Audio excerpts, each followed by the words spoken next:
Hallelujah, amen, praise the Lord. আমি ঈশ্বরের বাক্য বাইবেল 1 পিতর 2 অধ্যায় 24 পদ এখান থেকে পড়ছি। তিনি আমাদের পাপভার তুলিয়া লইয়া আপনি নিজ দেহে কাষ্ঠের উপরে বহন করিলেন, যেন আমরা পাপের পক্ষে মরিয়া ধার্মিকতার পক্ষে জীবিত হই। অর্থাৎ প্রভু যীশু আমাদের পাপভার কাঁধে নিয়ে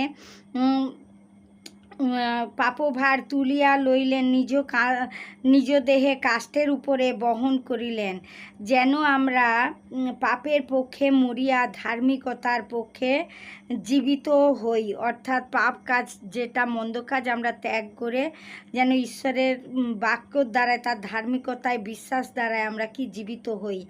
তাহারই ক্ষত দ্বারা তোমরা আরোগ্য প্রাপ্ত হইয়াছ। প্রভু যিশুর ক্ষত দ্বারা আমরা সুস্থতা, আরোগ্যতা লাভ করেছি। আমেন। জয় যিশু।